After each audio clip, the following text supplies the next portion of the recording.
Hello, Princess on a Pillow here. I am here to do a review slash recap with my opinion on 90 Day Fiance, Season 10, Episode 9. It's titled To Have and to Hold. You may see rubber bands in my mouth because my bite is off, so my orthodontist wants me to wear these disgusting, I call them rubber bands, huh? Yeah. And then I have these wax in my mouth also because the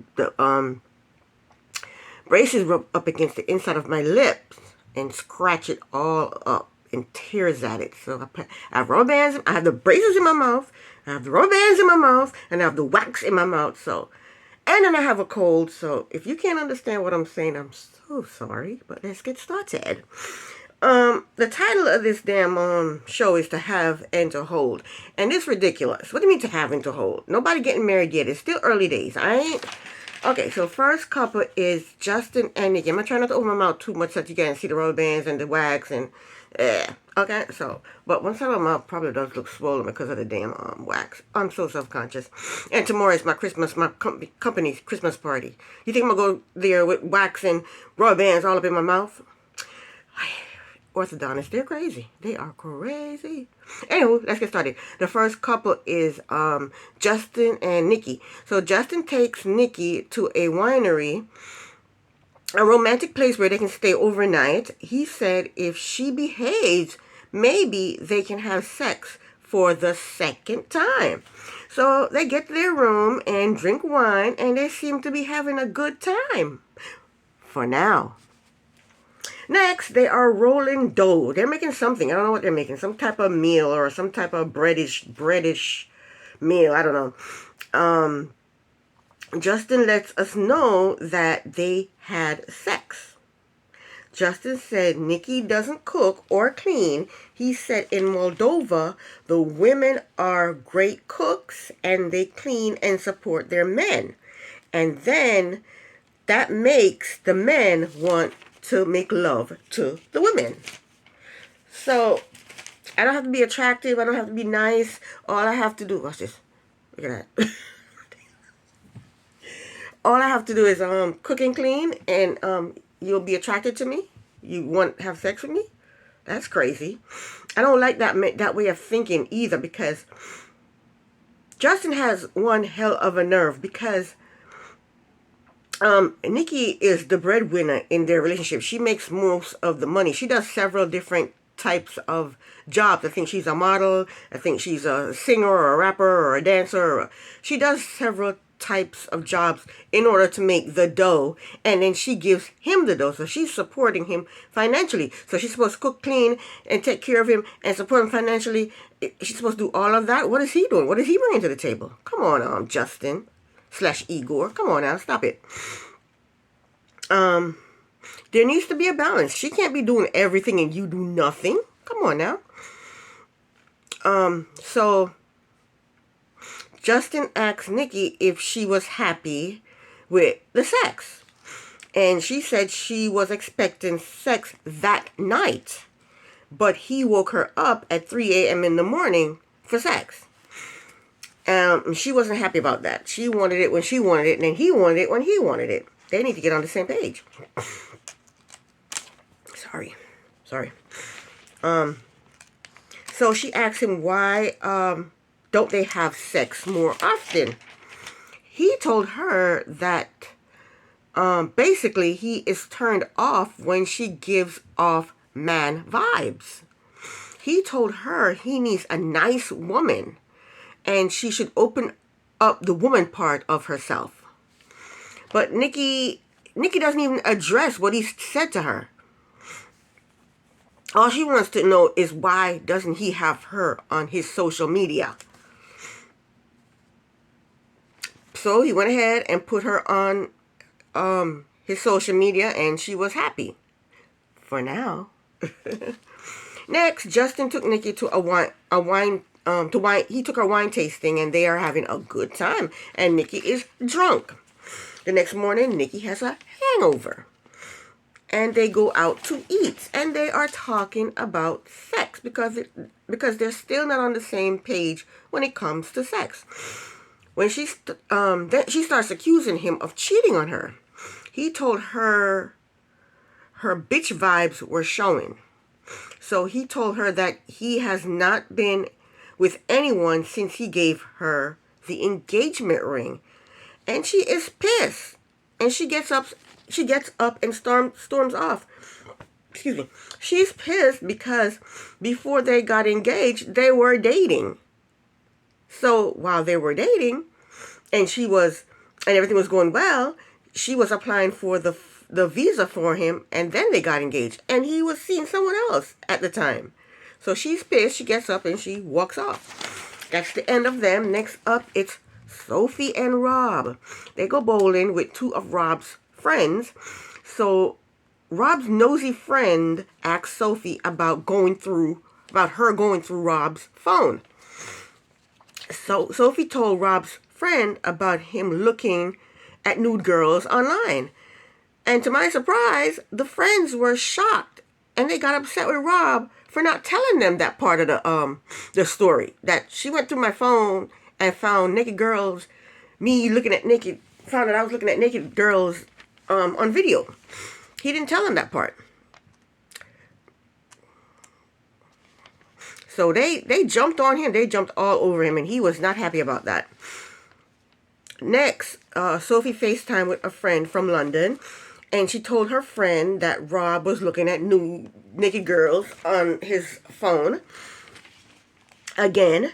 And the friend is not happy that Sophie is still with Rob because this is the second time that he's done this to her. But the friend is pushing Sophie to tell Rob that she is bisexual. So next, Sophie and Rob are about to go shopping for wedding rings. But Sophie wants to tell him that she is bisexual. She's about to tell him, but she gets scared and she starts to cry. But she eventually got the nerves up and told him that she's bisexual, and he's shocked. He didn't know what to say.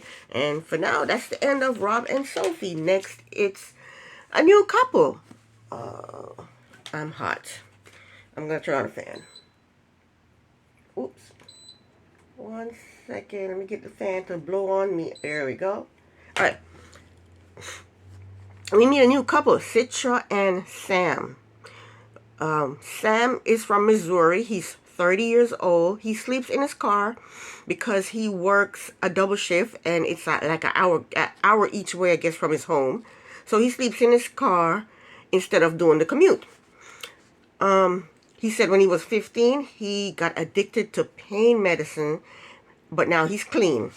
He has a fiance. Her name is Citra. She's 26, from Indonesia.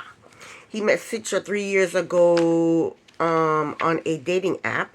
After 2 years, he went to Indonesia and they met face to face, and he proposed on that visit, and she said yes. In order to marry Citra, Sam has to convert to Islam. Sam lives with his father, who does not believe in God.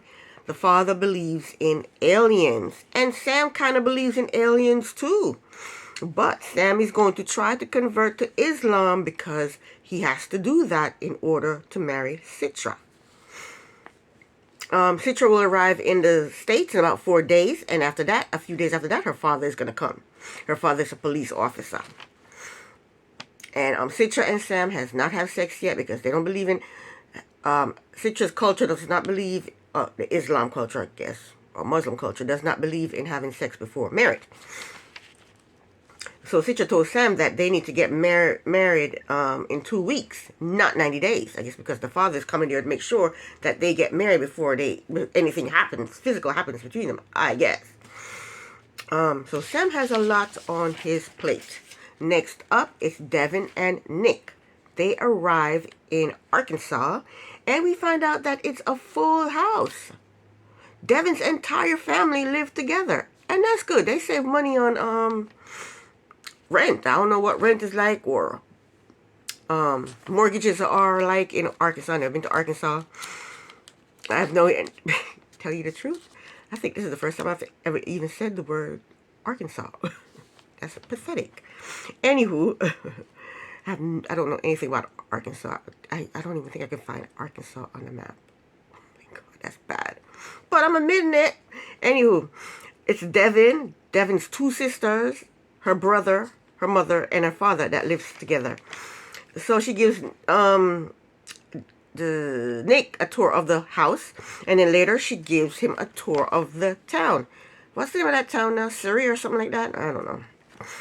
She showed, while they're touring the town, she showed him a statue of a soldier who fought for slavery.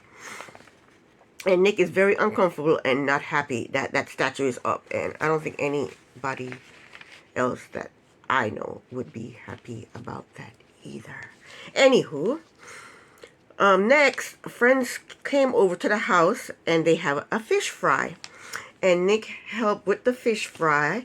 And then they sat down to eat and they asked Nick the dreaded question. They asked Nick, what do Koreans think of Americans? Nick said, greasy food and being fat. You know what? Nick is the one to always have something horrible to say about Americans. He said his mother didn't like Americans and they had all these negative things to say about Americans, and his mom didn't. His mom was cool, chill, down to earth. He is the one that has a problem with Americans. He's probably jealous of Americans because Americans are free living. They do whatever they want to do. They party, they do drugs, they drink, they have fun, they go shopping, they buy expensive houses, they take trips here, they take trips there, they do whatever the hell they want. And he's probably jealous of that because Koreans don't act that way. And he probably wants to act that way. I don't like Nick. Nick is not for me. Anyway, Nick told them that he doesn't think that way though. Yeah, you do. Yes, you do. Because what did you do, Nick? Take a poll of all the Koreans and ask them what they thought of Americans? No, this is what you think of Americans. So stop it. Okay? And you're in for a time in Arkansas. Just to let you know that, okay? So Devin told Nick that unhealthy food is cheaper than healthy food. And Devin's father said people are lazy and it's easy to go to the drive-thru. And Devin asked Nick, what do you think? Why did she ask him that? Who gives a damn what Nick thinks? Nick told her that she is lazy. He said she always gets fast food for lunch. And he said, no wonder you're a piggy. Why does he think that's a nice thing to say in front of her parents? If you're going to talk shit to her, do it just to her, because she doesn't seem to mind. But in front of her parents and her parents' friends, you call her a piggy and call her lazy? What the hell is his problem? Doesn't he have any home training, any manners? Something's wrong with that fool. Devin told him that he has to say nice things. Anyway, later when everyone went inside the house, the parents were talking to the friends about Nick calling Devin piggy. And the parents plan on having a conversation with Nick about that. Last but not least, we have Ashley and Manuel.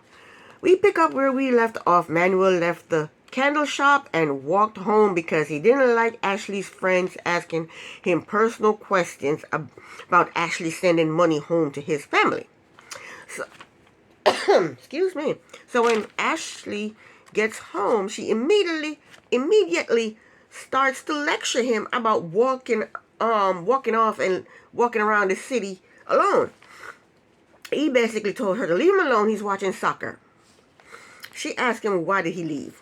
He told her he did not want to talk to people that did not understand him and they should stop being nosy. I agree with him 100%. These people are questioning him and judging him. This is not their relationship. This is him and Ashley's relationship. And Ashley has to help him with the supporting his kids and his family back home because she's the one that brought him here and he doesn't have a job. He can't work yet. So she has to pick up the slack. And she knew this before she brought him here. So why is this a problem? And why are the friends getting all up into it? He told her exactly how he felt about her talking to her friends about the money situation. Ashley was hoping that he would apologize to her friends. For what? The friends need to apologize to him. Next, Ashley, the next scene, Ashley took Manuel to a place to eat. with a bunch of unhealthy food piled up on a plate. And Manuel does not like the food, and I don't blame him. It looked disgusting. It's a bunch of meat, corn, everything just piled up on one plate. It's not even like it's to the side. The meat here, the mashed potatoes here, the corn here, the gravy. Everything is just plop, plop, plop, plop, plop on a plate. Disgusting. A whole bunch of crap on a plate. We don't even know what it is. Don't look good. It probably don't smell good. Don't taste good. Nothing. When he tasted, he made a face. So I'm pretty sure it didn't taste good. And he said every time he eat American food, he runs to the bathroom. Sorry. So they talk about the wedding, and Ashley wants to get married in Florida.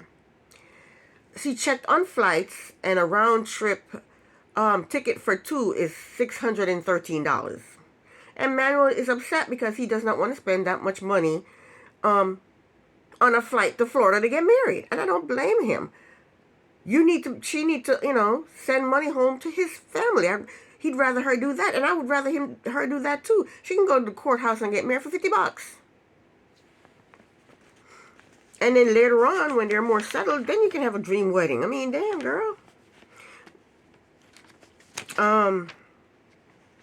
Next, Ashley took Manuel to the beach, and he loved it. I love the beach too. I love the ocean. Ocean is just so amazing. They were able to sit on the beach and compromise and figure things out. And that was that. This is the end of my review. Thank you so very much for watching. Princess on a Pillow here. Bye.